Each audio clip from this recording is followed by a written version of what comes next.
Bonjour à tous et bienvenue aux vidéos de l'Écomarché de novembre, une revue mensuelle de l'actualité dans le secteur des grains. Le rapport de Loisier sur l'offre et la demande des grains a été haussier pour le maïs et le soya en raison d'une révision à la baisse du rendement et a été neutre pour le blé.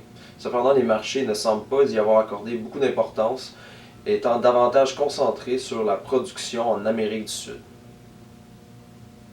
Les récoltes de maïs et de soya aux États-Unis sont bel et bien terminées.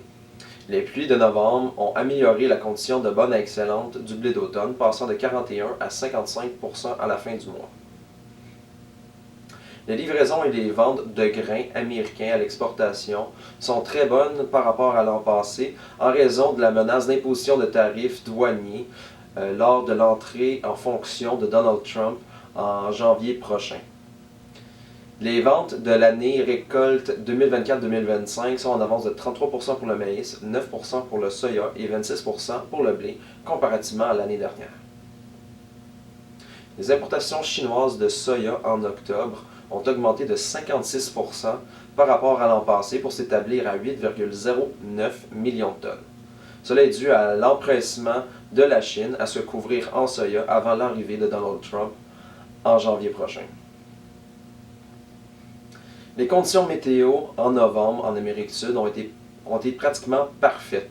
Le Brésil a rattrapé son retard dans les semis de soya. Ils sont complétés à 80% comparativement à 74% l'an passé. En Argentine, les semis sont terminés à 44% pour le soya et 41% pour le maïs.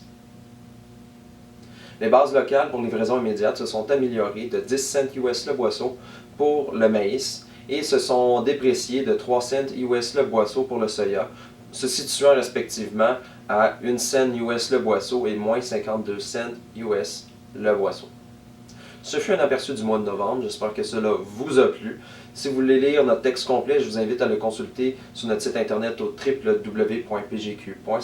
Je vous donne rendez-vous dans un mois, enfin pas dans un mois, mais je vous donne rendez-vous en 2025 pour l'édition de janvier.